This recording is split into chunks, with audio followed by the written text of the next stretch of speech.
Cess तुम लोग पढ़ चुके हो। 1 जून 2016 से केकेसी आया, कृषि कल्याण सेस, तो इफेक्टिव रेट कितना हो गया? 15% हो गया। ठीक है, तो जिस तरह से स्वच्छ भारत सेस काम करता है उसी तरह से कृषि कल्याण सेस भी काम करेगा। Next, negative list. Negative list में एक हुआ करता था stage carriage, transportation of passenger में। स्टेज कैरेज होता क्या है? जैसे दिल्ली में जो बसें चलती हैं वो स्टेज कैरेज है, और ये बसें एसी भी हो सकता है, नॉन एसी भी हो सकता है। इन्होंने नेगेटिव लिस्ट से हटा दिया, यानी कि स्टेज कैरेज जो दिल्ली में चलते हैं, यानी कि लोकल पैसेंजर जो चढ़ते हैं उसमें सर्विस टैक्स लगा दिया, अगर नेगेटिव लिस्ट से हटा दिया, और उसको लेगा एग्जेम्पशन में, और एग्जेम्पशन में लिखा कि non AC stage carriage is exempt. तो कौन सा टैक्सेबल हुआ? एसी स्टेज कैरेज, यानी दिल्ली में जो रेड बसें चलती है जो एसी वाला, वो टैक्सेबल कर दिया। जब इसको हम लोग पढ़ाते थे तो हम लोग कहते थे ये लोकल पैसेंजर्स के लिए, जो नेगेटिव लिस्ट में वो किसके लिए? Local passenger. अब हम लोग को लिखना पड़ेगा लोकल पैसेंजर नॉन लग्जरी, यानी कि लग्जरी टैक्सेबल हो गया। समझ में आ गया? तो यही एक है जो 1 जून 2016 से एप्लीकेबल हुआ है। ठीक है, फिर ट्रांसपोर्टेशन सर्विसेज ऑफ गुड्स, इन्होंने क्या किया? ये जो था by an services by way of transportation of goods, यानी कार्गो हो गया, बाय एन एयरक्राफ्ट और vessel from a place outside India to the first custom station of landing in India not subjected to service tax. ये negative list में था। क्या था कि एरोप्लेन बाहर से इंडिया आए गुड्स लेके, शिप बाहर से इंडिया ले आए गुड्स लेके, नेगेटिव लिस्ट में सर्विस टैक्स नहीं लगेगा। इन्होंने इस पूरी लाइन को हटा दिया और एग्जेम्पशन में डाला। और एग्जेम्पशन में क्या डाला? ये लिखा हुआ services by way of transportation goods by an aircraft from place outside India up to the custom station of clearance in India, यानी कि एयरपोर्ट, यानी कि प्लेन से बाहर से इंडिया आएगा तो क्या गुड्स, वो एग्जेम्प्ट है। तो इसका मतलब वेसल टैक्सेबल हो रहा है। नेगेटिव लिस्ट में दोनों था, अब सिर्फ एक ही है ना। अब देखिए कहानी समझिए। तो हमने क्या किया, इसको पूरा समझाने के लिए आपके सिलेबस में पीओपी रूल्स नहीं है, place of provisions rules. Indirect tax consumption principle पर टैक्स होता है। कंजम्पशन प्रिंसिपल क्या कहता है कि जो कंज्यूम करेगा और जिस कंट्री में कंज्यूम होगा, तो जो कंज्यूम करेगा उसके पॉकेट से टैक्स निकलेगा और उस कंट्री को हक मिलेगा जिस कंट्री में ये कंज्यूम हुआ है। समझ में आ गया? तो इसीलिए इंपोर्ट एक्सपोर्ट समझो। अगर इंपोर्ट हो रहा है गुड्स, अभी सर्विसेज की बात नहीं कर रहा हूं, अगर गुड्स इंपोर्ट हो रहा है तो इंपोर्ट ड्यूटी लेने का हक किसका है? गुड्स कंज्यूम कहाँ हुआ है? इंडिया में, तो किसका हक मिलेगा? इंडिया का। एक्सपोर्ट ड्यूटी लगेगा नहीं क्योंकि कंज्यूम इंडिया में हो रहा है, वहां नहीं हो रहा। समझ में आ गया? तो सर्विसेज में कब मानेंगे कि कंजम्पशन हुआ, कब मानेंगे किस कंट्री ने कंज्यूम किया। आप सोच के देखो, एरोप्लेन अगर एक पॉइंट से दूसरे पॉइंट चलता है तो services is being rendered on A continuous basis. कोई एक पॉइंट हमें फिक्स करना पड़ेगा, ऐसा तो नहीं है ना। तो फिक्स कैसे किया? उन्होंने कहा प्लेस ऑफ प्रोविजंस रूल्स में फिक्स किया, जो आपके सिलेबस में नहीं है। मतलब अगर कार्गो है तो जहां पहुंच रहा है उस कंट्री को हक मिलेगा टैक्स मांगने का। अगर पैसेंजर है तो जहां से शुरू हो रहा है उस कंट्री को हक मिलेगा टैक्स मांगने का। समझ में आ गया? अब हम लोग देखो, लंदन टू दिल्ली कहां पहुंच रहा है? दिल्ली पहुंच रहा है। हक किसको मिलना चाहिए? इंडिया को मिलना चाहिए, लेकिन एग्जेम्प्ट है 1 जून 2016 से। पहले नेगेटिव लिस्ट में था, अब एग्जेम्पशन है।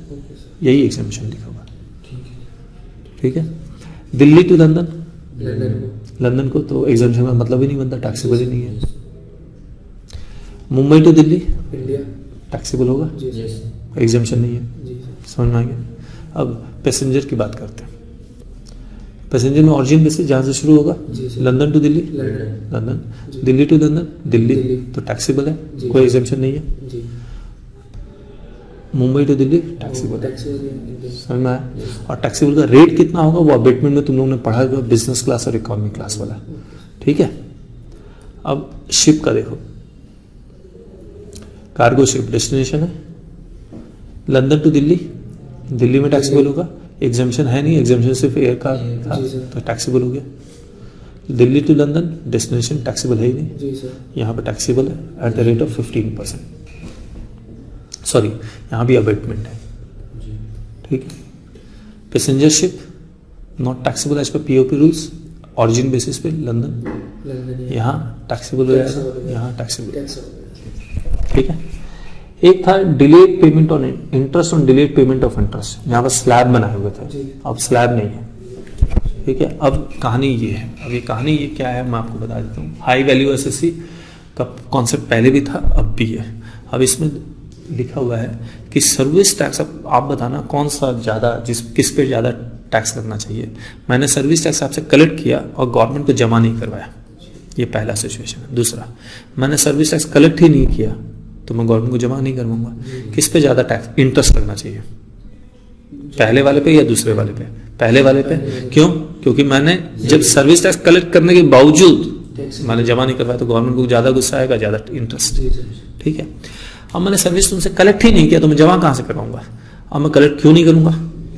अगर सर्विस टैक्सेबल है तो कलेक्ट तो करना है ना, लेकिन फिर भी मैं कलेक्ट नहीं कर रहा हूँ। क्यों नहीं कर रहा हूँ? क्योंकि मुझे लग रहा है मैं जो सर्विस प्रोवाइड कर रहा हूँ नेगेटिव लिस्ट में है, मुझे लग रहा है मैं जो सर्विस प्रोवाइड कर रहा हूँ एग्जम्पशन में है, तो मैं कलेक्ट क्यों करूंगा? फिर बाद में मेरे ऊपर केस हो जाता है। असेसिंग ऑफिसर बोलता है, एक्साइज ऑफिसर बोलता है सर आपको तो गलत इंटरप्रिटेशन कर रही है, तो नेगेटिव लिस्ट में है ही नहीं, ये तो टैक्सेबल है, और ये एग्जम्पशन में है ही नहीं, ये तो टैक्सेबल है। मुझे 2 साल बाद बताता है वो, मैं कोर्ट से भी मैं केस आ जाता हूं तो मुझे पुराना टैक्स मांगेगा नहीं मांगेगा?